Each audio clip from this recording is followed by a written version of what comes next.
আসসালামু আলাইকুম প্রিয় শিক্ষার্থীরা, সবাই ভালো আছো? জি মিস। আচ্ছা, সবার সামনে ব্যবসা উদ্যোগ বইটি আছে তো না? না জি থাকলে মিস। না থাকলে একটু সাথে নিয়ে বসো। আচ্ছা, ব্যবসা উদ্যোগ বইয়ের 44 পৃষ্ঠা অংশীদারের প্রকারভেদ, এই পেজটা একটু বের করো সবাই।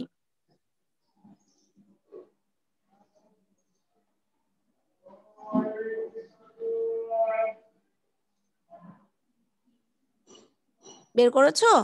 রেডি সবাই? জি মিস। আচ্ছা, অংশীদারের প্রকারভেদ এর আগেও আমরা পড়েছি, আজকে জাস্ট একটু ঝালাই করে। তোমাদের পাঠ্য বই অনুযায়ী অংশীদারি ব্যবসার অংশীদারদের কয় ভাগে ভাগ করা হয়েছে বলো? অংশীদার কত প্রকার? 6 প্রকার। 6 প্রকার, ভেরি গুড। সাধারণ অংশীদার, ঘুমন্ত অংশীদার, নামমাত্র অংশীদার, আপাত দৃষ্টিতে অংশীদার, সীমিত অংশীদার এবং আচরণে অনুমিত অংশীদার। সাধারণ অংশীদার কারা? দেখো, বৈশিষ্ট্যগুলো পড়লেই বুঝতে পারবো যে অংশীদারগণ ব্যবসায় মূলধন বিনিয়োগ করে এবং সক্রিয়ভাবে ব্যবসা পরিচালনায় অংশগ্রহণ করে। সাধারণ অংশীদার, ঠিক আছে? সাধারণ অংশীদারের দায় অসীম। চুক্তি অনুযায়ী তারা লাভ ক্ষতির অংশ পায় এবং চুক্তিতে উল্লেখ থাকলে ব্যবসা পরিচালনার জন্য পারিশ্রমিক পায়। ঘুমন্ত অংশীদারের বৈশিষ্ট্য হচ্ছে যে অংশীদারগণ ব্যবসায় মূলধন বিনিয়োগ করে, চুক্তি অনুযায়ী লাভের অংশ পায়, অধিকার থাকা সত্ত্বেও সক্রিয়ভাবে ব্যবসা পরিচালনায় অংশগ্রহণ করে না। অংশীদারদের দায় সসীম অর্থাৎ সীমিত। ব্যবসার কোনো কাজের জন্য তৃতীয় পক্ষের নিকট দায়বদ্ধ নয়। ঘুমন্ত অংশীদার ব্যবসায় মূলধন বিনিয়োগ করবে, চুক্তি অনুযায়ী লাভের অংশ পাবে, দায় সসীম বা সীমিত, কিন্তু অধিকার থাকা সত্ত্বেও সে ব্যবসা পরিচালনায় অংশগ্রহণ করে না। এটা হচ্ছে ঘুমন্ত অংশীদার। বৈশিষ্ট্যগুলো একটু মনে রাখার চেষ্টা করবে, কারণ এই অংশীদারের প্রকারভেদ দিয়ে প্রায় হচ্ছে প্রয়োগের প্রশ্ন আসে, ঠিক আছে? আচরণে অনুমিত অংশীদার, এদের বৈশিষ্ট্য হচ্ছে অংশীদাররা ব্যবসায় মূলধন বিনিয়োগ করে না, ব্যবসায় পরিচালনায় অংশগ্রহণও করে না, চুক্তি অনুযায়ী লাভের অংশ পায় অথবা নির্দিষ্ট অর্থের বিনিময়ে নিজের সুনাম ব্যবহারের অনুমতি দেয়। অংশীদারদের দায় সাধারণ অংশীদারদের মতো অসীম নয়, তবে কোনো তৃতীয় পক্ষ যদি তাকে অংশীদার মনে করে ঋণ দেয় এবং তা প্রমাণ করতে পারে, তাহলে সে ঋণের জন্য সাধারণ অংশীদারের মতো দায়বদ্ধ থাকবে। তাহলে নামমাত্র অংশীদার শুধুমাত্র তার নামটা ব্যবহার করার অনুমতি দিবে অর্থের বিনিময়ে। সে ব্যবসায় মূলধন বিনিয়োগ করবে না এবং ব্যবসা পরিচালনায় অংশগ্রহণও করবে না, ঠিক আছে? আপাত দৃষ্টিতে অংশীদার, এই ধরনের অংশীদার ব্যবসা থেকে অবসর গ্রহণ করার পরেও মূলধন উত্তোলন না করে তা ঋণ হিসেবে জমা রাখে। প্রকৃতপক্ষে এই জাতীয় অংশীদাররা ব্যবসার পাওনাদার। অনেক সময় এই লাইনটা দিয়ে প্রশ্ন হয় যে কোন ধরনের অংশীদারদের ব্যবসার পাওনাদার হিসেবে গণ্য করা হয়, তখন আনসার হবে আপাত দৃষ্টিতে অংশীদার। তবে কোনো সাধারণ অংশীদার গণবিজ্ঞপ্তি না দিয়ে এইভাবে ব্যবসায় থেকে গেলে ব্যবসার কোনো কাজের জন্য তৃতীয় পক্ষের নিকট দায়ী হবে। অর্থাৎ সে ব্যবসা থেকে অবসর গ্রহণ করেছে, এটা গণবিজ্ঞপ্তি অর্থাৎ পত্রিকায় অথবা রেডিও টিভিতে বিজ্ঞাপনের মাধ্যমে যদি জনসাধারণকে না জানিয়ে সে চুপচাপ থেকে যায়, তাহলে ব্যবসার কোনো কাজের জন্য সে তৃতীয় পক্ষের কাছে দায়বদ্ধ থাকবে। সীমিত অংশীদারের বৈশিষ্ট্য হচ্ছে চুক্তি অনুযায়ী কোনো অংশীদারের দায় সীমাবদ্ধ হলে বা আইন অনুযায়ী সকল অংশীদারের সম্মতিতে কোনো নাবালককে সুবিধা প্রদানের জন্য অংশীদার করা হলে তাকে সীমিত অংশীদার বলা হয়। অংশীদারদের দায় ব্যবসায় নিয়োজিত মূলধনের পরিমাণ দ্বারা সীমাবদ্ধ, অর্থাৎ সীমিত অংশীদারের দায় হচ্ছে সীমিত। ব্যবসা পরিচালনায় অংশগ্রহণ করে না। চুক্তি অনুযায়ী কোনো নাবালক ব্যক্তিও এরূপ অংশীদার হতে পারে। অর্থাৎ কোনো ব্যবসায় যদি কোনো নাবালককে অংশীদার করা হয় তখন তাকে সীমিত অংশীদার বলা হয়। আচরণে অনুমিত অংশীদার, এদের বৈশিষ্ট্য হচ্ছে যে কোনো ব্যক্তি যদি ব্যবসায় অংশীদার না হয়েও মৌখিক কথাবার্তা, লেখা বা অন্য কোনো আচরণের দ্বারা নিজেকে ব্যবসার অংশীদার হিসেবে পরিচয় দেন তাকে আচরণে অনুমিত অংশীদার বলা হয়। আর যদি কেউ তার আচরণে প্রভাবিত হয়ে ঋণ দেয় বা চুক্তি করে তাহলে সেই অংশীদার দায়ী থাকবে। এই গেল হচ্ছে আমাদের বিভিন্ন প্রকারের অংশীদার।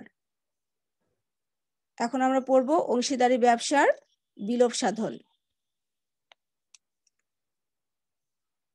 1932 সালের অংশীদারি আইনের 39 ধারায় বলা হয়েছে, সকল অংশীদারের মধ্যকার অংশীদারি সম্পর্কের বিলোপ সাধনই হচ্ছে অংশীদারি ব্যবসার বিলোপ সাধন। আইন অনুযায়ী অংশীদারি ব্যবসার বিলুপ্তি হতে পারে কয়ভাবে বলো? আনমিউট করে আমার প্রশ্নের উত্তর দাও। আইন অনুযায়ী অংশীদারি ব্যবসার বিলুপ্তি হতে পারে কতভাবে? 6 ভাবে। 6 না 5, ওটা 4-এর পরে 5 হবে। হ্যাঁ, 4-এর পরে 6 এসছে, ওটা 6 হবে না, ওটা হবে 5।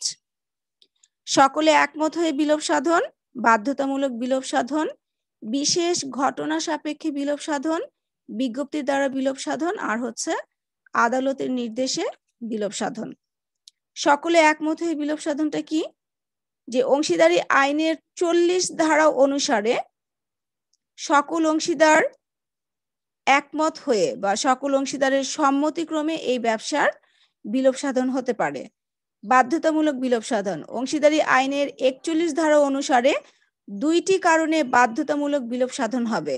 প্রথম কারণ হচ্ছে একজন ব্যতীত সকল অংশীদার দেউলিয়া হলে অথবা সকল অংশীদার ব্যতীত একজন অংশীদার দেউলিয়া হলে সেই ব্যবসার বাধ্যতামূলক বিলোপ সাধন ঘটবে।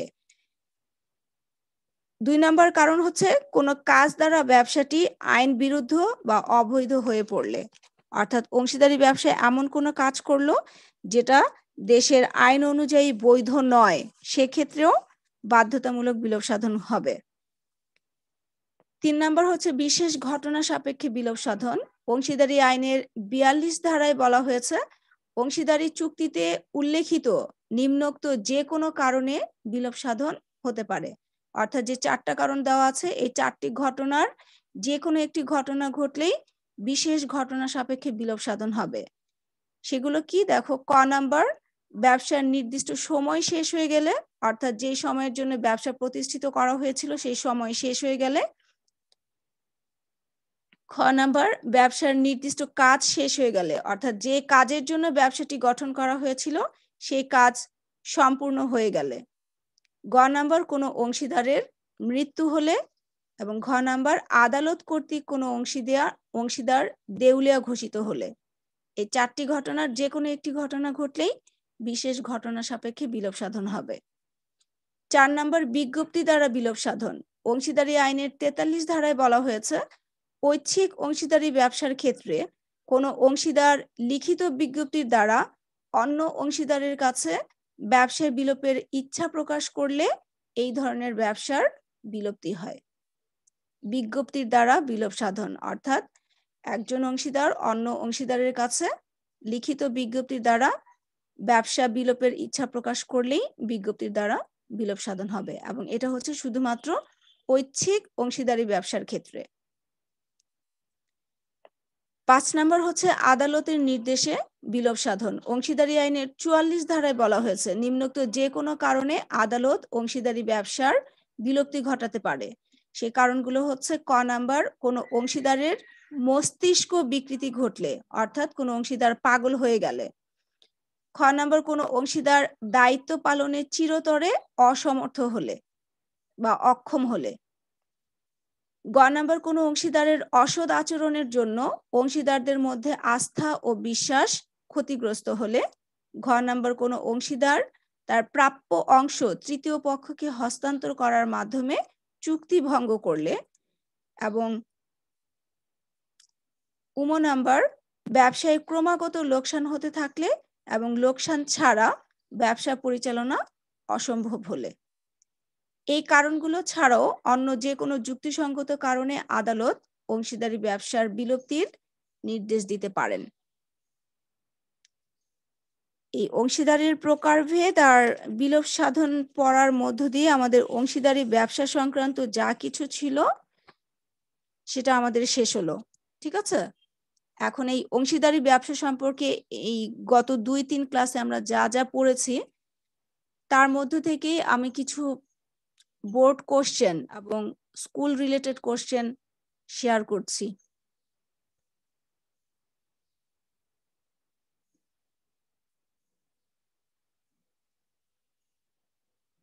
দেখতে পাচ্ছ সবাই? আনমিউট করে আমার প্রশ্নের উত্তর দাও। দেখতে পাচ্ছ? জি মিস। আচ্ছা ঠিক আছে, আমি পড়ছি, দেখো। প্রথম প্রশ্নটা ইমরান হাসান, এটা হচ্ছে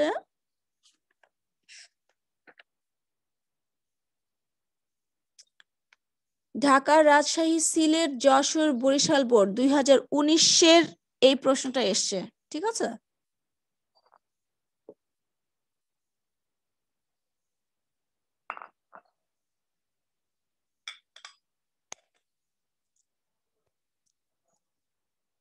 ইমরান হাসান একটি ব্যবসা প্রতিষ্ঠানে চাকরি করেন। প্রতিষ্ঠানটি নিজ নামে তৃতীয় পক্ষের সাথে চুক্তি করতে পারেন, কিন্তু মুনাফা অর্জন প্রতিষ্ঠানটির মুখ্য উদ্দেশ্য নয়। জাতীয় সংসদে আইন পাশের মাধ্যমে এটি গঠিত হতে হয়। ইমরান তার বন্ধু ইমনের পরামর্শে একটি ব্যবসা প্রতিষ্ঠান চালু করার জন্য মূলধন বিনিয়োগ, মুনাফা বা ক্ষতি ভাগাভাগি করার জন্য প্রতিশ্রুতিবদ্ধ হয়। শেয়ার কি, কোম্পানি নিবন্ধনপত্র সংগ্রহ পর্যায়ে ব্যাখ্যা করো। এই দুটো প্রশ্ন হচ্ছে আমরা যখন কোথা থেকে এসছে বলো তো এই দুটো প্রশ্ন? শেয়ার কি এবং কোম্পানি নিবন্ধন সংগ্রহ পর্যায়ে। চতুর্থ অধ্যায়েরই প্রশ্ন, বাট কোন অংশটা থেকে, কোন ব্যবসা থেকে এটা? অংশীদারি ব্যবসা। তাই অংশীদারি ব্যবসায় শেয়ার কি এরকম পড়েছে? হ্যাঁ, যৌথ মূলধনী। হ্যাঁ, যৌথ মূলধনী, ঠিক আছে। শেয়ার কি মনে আছে কারো? শেয়ার কাকে বলে?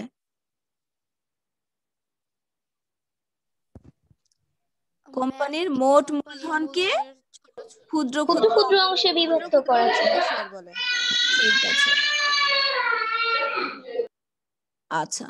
এরপর হচ্ছে কোম্পানির নিবন্ধন পত্র সংগ্রহ পর্যায়ে ব্যাখ্যা করো। এটা হচ্ছে যখন আমরা আবার রিভিশন দিব তখন এটা তোমরা পাবে যে কোম্পানির গঠন পর্যায়ের মধ্যে নিবন্ধন পত্র সংগ্রহ পর্যায়ে একটা আছে, সেই পর্যায়টি ব্যাখ্যা করতে হবে। গ নাম্বার প্রশ্নটা দেখো, ইমরান ও তার বন্ধুর ব্যবসাটি কোন ধরনের? ব্যাখ্যা করতে হবে। উদ্দীপকটা আরেকবার একটু পড়ো, তাহলেই বুঝতে পারবে। ইমরান ও তার বন্ধুর ব্যবসা।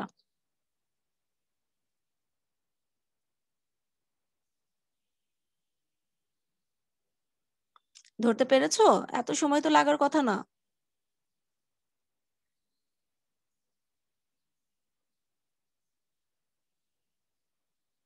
আচ্ছা, উদ্দীপকের প্রথম অংশে কোন ব্যবসার কথা বলা হয়েছে? আনমিউট করো, আনমিউট করে আমার প্রশ্নের উত্তর দাও। উদ্দীপকের প্রথম অংশে কোন ব্যবসার কথা বলা হয়েছে? অংশীদারি ব্যবসা। উদ্দীপক ভালো মতো পড়ো, ইচ্ছে মতো বললে হবে না তো। উদ্দীপকের প্রথম অংশে বলেছি আমি, প্রথম অংশে কি লেখা ছিল? ইমরান হাসান একটি ব্যবসা প্রতিষ্ঠানে চাকরি করেন। প্রতিষ্ঠানটি নিজ নামে তৃতীয় পক্ষের সাথে চুক্তি করতে পারেন, কিন্তু মুনাফা অর্জন প্রতিষ্ঠানটির মুখ্য উদ্দেশ্য নয়। তাহলে এখানে ইমরান কোন ধরনের ব্যবসায় চাকরি করেন? রাষ্ট্রীয় ব্যবসা।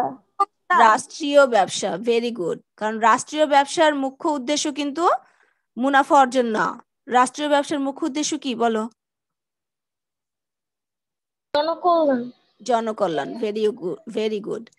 আর উদ্দীপকের শেষ অংশে ইমরান এবং তার বন্ধুর কথা বলা হয়েছে, যে ইমরান তার বন্ধু ইমনের পরামর্শে একটি ব্যবসা প্রতিষ্ঠান চালু করার জন্য মূলধন বিনিয়োগ, মুনাফা বা ক্ষতি ভাগাভাগি করার জন্য প্রতিশ্রুতিবদ্ধ হয়। তাহলে তার ইমরান এবং তার বন্ধুর ব্যবসাটি কোন ধরনের? অংশীদারি।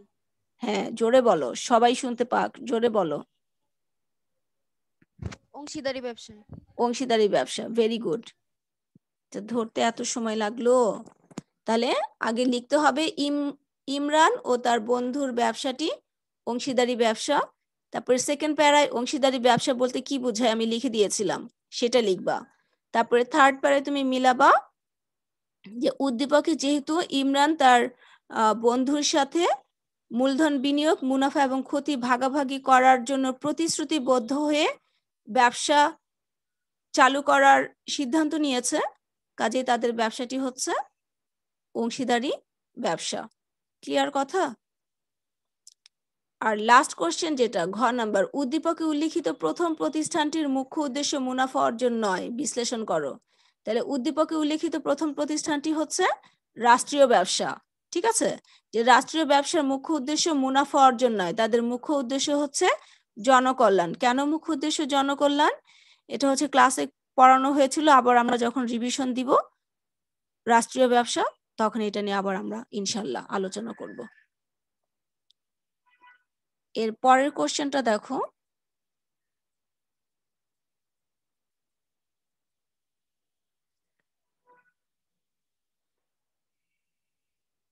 কাশীশ্বরপুর গ্রামের আছে। এই কোশ্চেনটা হচ্ছে দিনাজপুর, কুমিল্লা, চট্টগ্রাম বোর্ড 2019-এ এসছে। কাশীশ্বরপুর গ্রামের মতিন ও তার দুই বন্ধু সমঝোতার ভিত্তিতে একটি সংগঠন গড়ে তোলেন। এতে তাদের অবস্থা বেশ ভালো দেখে তাদের গ্রামের 25 জন কৃষক একত্রিত হয়ে সমতার ভিত্তিতে মূলধন বিনিয়োগ, নিজেদের মধ্যে ঝুঁকি ও সুযোগ সুবিধা ভাগ করে নিতে সম্মত হয়ে একটি সংগঠন স্থাপন করে। সংগঠনটি আইনগত নিয়ম পালন করে নিবন্ধিত হয়ে মতামতের ভিত্তিতে পরিচালিত হয় এবং সদস্যদের পারস্পরিক উন্নয়নে ভূমিকা রাখে। ক নম্বর প্রশ্ন বলেছে এক মালিকানা ব্যবসা কি? এটাও আমরা রিভিশন দিয়েছি। বলো, এক মালিকানা ব্যবসা কাকে বলে? যে কোনো একজন আনমিউট করে আমার প্রশ্নের উত্তর দাও। সাধারণভাবে একজন ব্যক্তির মালিকানায় প্রতিষ্ঠিত পরিচালিত ব্যবসাকে এক মালিকানা ব্যবসা বলে। প্রতিষ্ঠিত, পরিচালিত এবং নিয়ন্ত্রিত। ঠিক আছে, আচ্ছা, ভেরি গুড। খ নম্বর প্রশ্ন, চুক্তি অংশীদারি ব্যবসার ভিত্তি ব্যাখ্যা করো। এই প্রশ্নের উত্তরটাও আমি এর গত ক্লাসে লিখে দিয়েছি, মনে পড়ছে?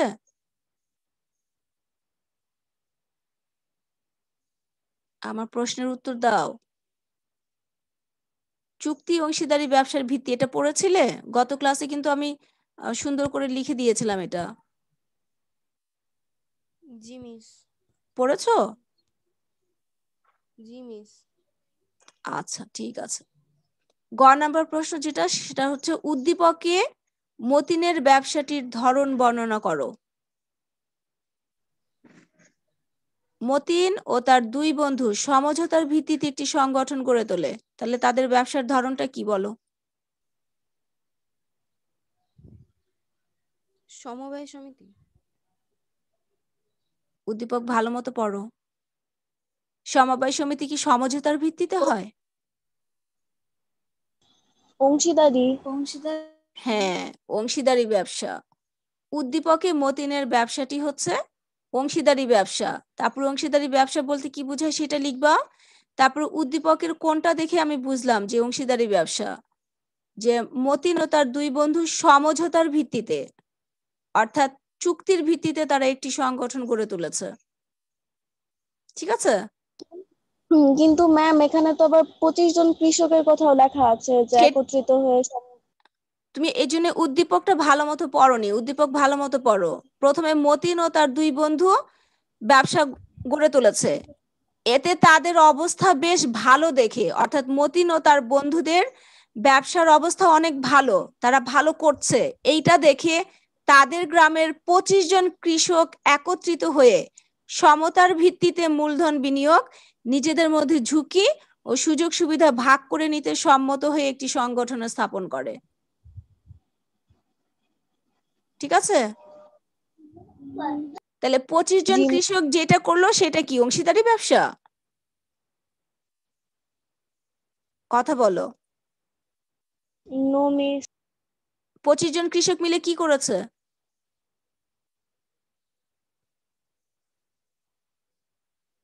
কি গঠন করেছে তারা, বলো? 25 জন কৃষক মিলে সমবায় সমিতি গঠন করেছে। হ্যাঁ। লাস্ট কোশ্চেন যেটা, কৃষকদের প্রতিষ্ঠিত সংগঠনটির সদস্যদের আর্থসামাজিক উন্নয়নে ভূমিকা মূল্যায়ন করো। আমরা পড়েছিলাম, মনে আছে, যে সমবায় সমিতির মূল উদ্দেশ্য হচ্ছে সদস্যদের আর্থসামাজিক কল্যাণ সাধন। ঠিক আছে? এটা হচ্ছে যে সমবায় সমিতি কিভাবে সদস্যদের আর্থসামাজিক উন্নয়নে ভূমিকা রাখে সেটা বিশ্লেষণ করে লিখতে হবে। ঠিক আছে? সমবায় সমিতি আমরা এখনো রিভিশন শুরু করিনি।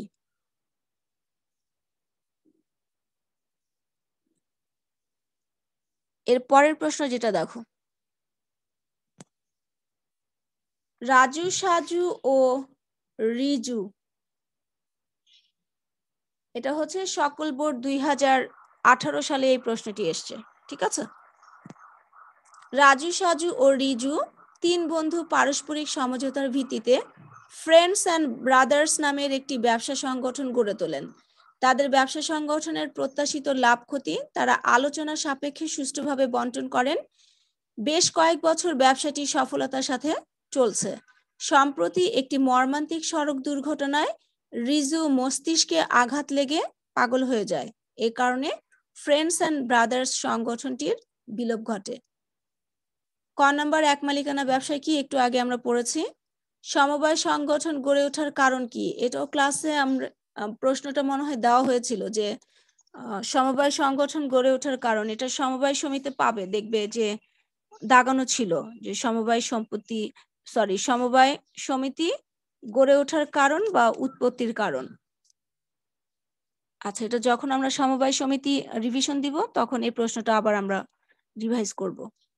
গ নাম্বার যেটা, মালিকানার ভিত্তিতে ফ্রেন্ডস অ্যান্ড ব্রাদার্স ব্যবসা সংগঠনটি কোন ধরনের? ব্যাখ্যা করো। কেউ একজন বলো আমাকে, কোন ধরনের হবে ফ্রেন্ডস অ্যান্ড ব্রাদার্স ব্যবসা সংগঠন? হ্যাঁ, অংশীদারি ব্যবসা। দেখো, ঘুরে ঘুরে কিন্তু একই প্রশ্নের আনসার আসছে। তখন আবার অংশীদারি ব্যবসা বলতে কি বোঝায় সেটা লিখবা। লিখার পরে লিখবা যে উদ্দীপকের 3 বন্ধু পারস্পরিক সমঝোতার ভিত্তিতে ফ্রেন্ডস অ্যান্ড ব্রাদার্স নামের একটি ব্যবসা সংগঠন গড়ে তোলে। পারস্পরিক সমঝোতা অর্থাৎ তারা চুক্তির ভিত্তিতে ব্যবসাটি গড়ে তুলেছে, কাজেই এটি অংশীদারি ব্যবসা। ফ্রেন্ডস অ্যান্ড ব্রাদার্স ব্যবসা সংগঠনটির বিলোপ সাধনের কারণ বিশ্লেষণ করো।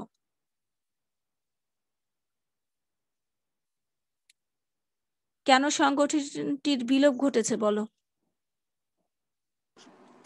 আদালতের নির্দেশে বিলোপ সাধন।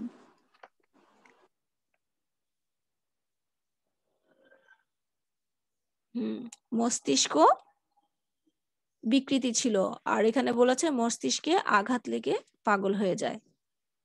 তাহলে প্রথমে তুমি লিখবা যে ফ্রেন্ডস অ্যান্ড ব্রাদার্স ব্যবসা সংগঠনটি আদালতের নির্দেশে বিলোপ ঘটবে।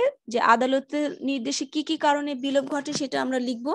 লিখার পরে লিখবা যে যেহেতু উদ্দীপকে মানে রিজু অংশীদারের মস্তিষ্কে আঘাত লেগে পাগল হয়ে গিয়েছে, এই কারণে আদালতের নির্দেশে তাদের ব্যবসার বিলোপ সাধন হবে। এর পরের প্রশ্ন দেখো, সান, মুন ও স্টার 3 বন্ধু পারস্পরিক সমঝোতার ভিত্তিতে, এটা সকল বোর্ড 2017 সালে এসছে, একটি ব্যবসা পরিচালনা করছে। তাদের ব্যবসাটিতে মুনাফাও হচ্ছিল বেশ, কিন্তু সান সড়ক দুর্ঘটনায় মারা যাওয়ায় তাদের ব্যবসাটির বিলোপ ঘটে। কিন্তু মুন ও স্টার পরবর্তীতে ভাবলো তারা এমন কিছু করবে যাতে প্রতিষ্ঠানের পৃথক আইনগত সত্তা থাকে, যাতে করে কারো মৃত্যুতে ব্যবসার বিলোপ না ঘটে। আচ্ছা, এই দুটো আমি বাদ দিচ্ছি, এই দুটো এই অধ্যায় মানে অংশীদারি ব্যবসা রিলেটেড না। গ নাম্বার যেটা সেটা হচ্ছে সানমুন ও স্টার কর্তৃক পরিচালিত ব্যবসা সংগঠনটি কোন ধরনের? দ্রুত আনসার করো কেউ একজন। অংশীদারি। অংশীদারি ব্যবসা। তাহলে বারবার বলছি যে যেভাবে লিখতে হবে ওইভাবে লিখবা। ঘ নাম্বার যেটা মুন ও স্টারের পরবর্তী সিদ্ধান্তের যথার্থতা বিশ্লেষণ করো। মুন ও স্টার পরবর্তীতে কি ধরনের ব্যবসা সংগঠন গঠনের সিদ্ধান্ত নিয়েছে বলো। বলছে প্রতিষ্ঠানের পৃথক আইনগত সত্তা থাকবে আর যাতে কারো মৃত্যুতে ব্যবসার বিলোপ না ঘটে। তাহলে কোন ধরনের প্রতিষ্ঠানের কথা ভেবেছে তারা? যৌথ মূলধনী ব্যবসা। ঠিক আছে, যে যৌথ মূলধনী ব্যবসায় কিন্তু তোমার পৃথক আইনগত সত্তা থাকে, পড়েছিলে মনে আছে কিনা?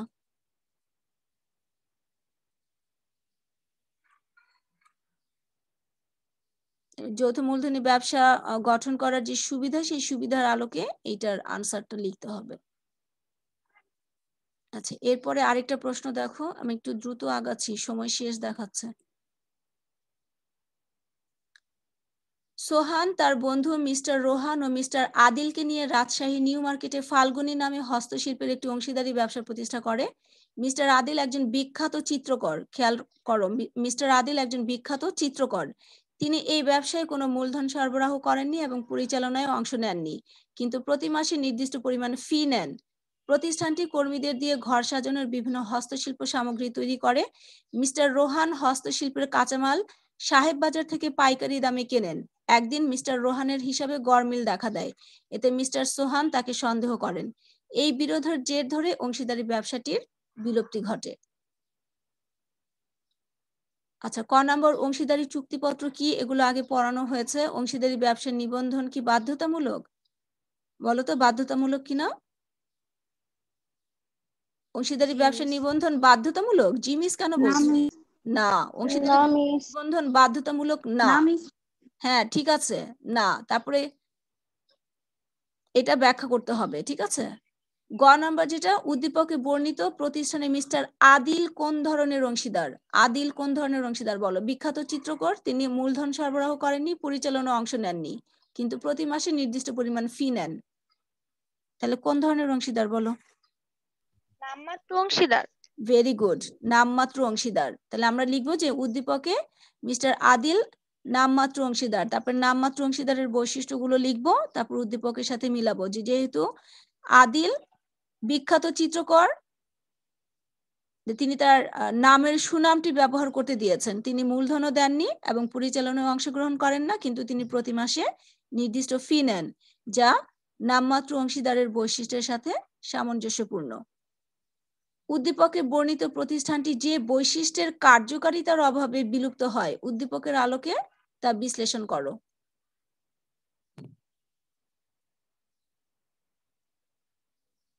কোন বৈশিষ্ট্যের অভাবে বিলুপ্ত হয়ে গিয়েছে? দেখো, ওই যে সন্দেহ করেছে, হিসাবে গরমিল দেখা দিয়েছে, আরেক অংশীদার সন্দেহ করেছে। তাহলে অংশীদারি ব্যবসার যে বৈশিষ্ট্য আমরা পড়েছিলাম, ভুলে গেছো? অংশীদারি ব্যবসার একটা বৈশিষ্ট্য ছিল না যে পারস্পরিক আস্থা ও বিশ্বাসের উপর ভিত্তি করে এই ব্যবসা গড়ে ওঠে এবং টিকে থাকে, মনে আছে? 4 নম্বর বৈশিষ্ট্য ছিল। জি মিস। হ্যাঁ, তাহলে এখানে লিখতে হবে যে পারস্পরিক আস্থা ও বিশ্বাস এই বৈশিষ্ট্যের কার্যকারিতার অভাবে উদ্দীপকের প্রতিষ্ঠানটি বিলুপ্ত হয়েছে। তারপরে 4 নম্বর বৈশিষ্ট্য যেটা সেটা ব্যাখ্যা করবা, তারপর উদ্দীপকের সাথে মিলাবা, ঠিক আছে।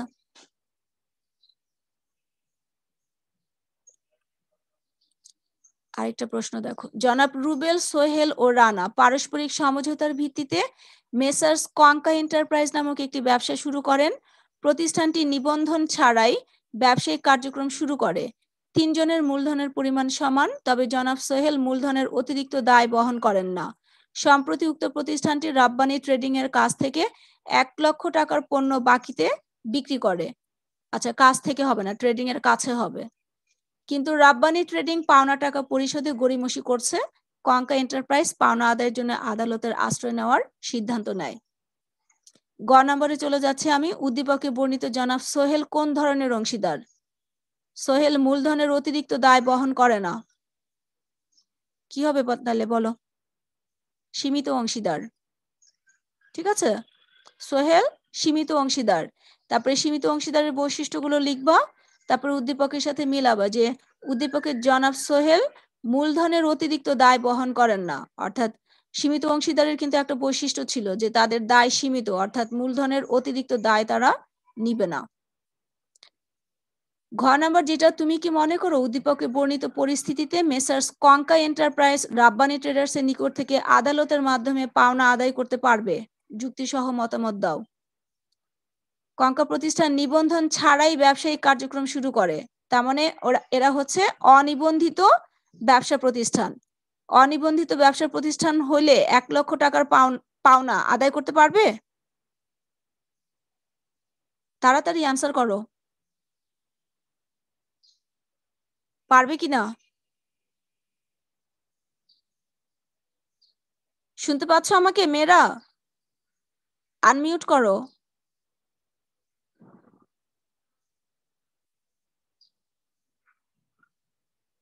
ইউসরা, ইউসরা আনমিউট করে আমার প্রশ্নের উত্তর দাও। নাহিন কাজী,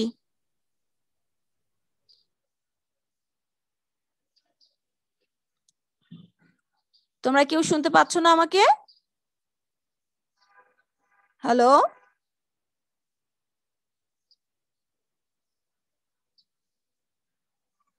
আচ্ছা এটা লিখবা যে যেহেতু কঙ্কা এন্টারপ্রাইজ অনিবন্ধিত অংশীদারি ব্যবসা, কাজেই তারা রব্বানি ট্রেডার্স এর কাছ থেকে আদালতের মাধ্যমে পাওনা আদায় করতে পারবে না। তাহলে অনিবন্ধিত অংশীদারি ব্যবসা যে অসুবিধাগুলো আমরা পড়েছিলাম, সেই অসুবিধাগুলো আলোকে এটা ব্যাখ্যা করতে হবে।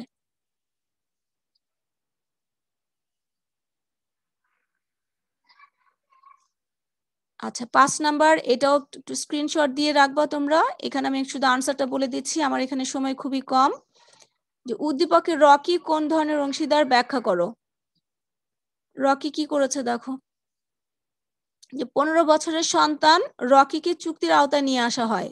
এখানে রকি হচ্ছে নাবালক, আর আমরা পড়েছি যে নাবালককে সীমিত অংশীদার ধরা হয়। তাহলে এখানে লিখবা যে নাবালক সীমিত অংশীদার। উদ্দীপকের রকি সীমিত অংশীদার, তারপরে সীমিত অংশীদার কি সেটা ব্যাখ্যা করবা, তারপরে উদ্দীপকের সাথে মিলাবা। আর লাস্ট কোশ্চেনটা যৌথ মূলধনী থেকে এসছে। এটা হচ্ছে আমরা যখন যৌথ মূলধনী পড়বো তখন এটা নিয়ে আলোচনা করব।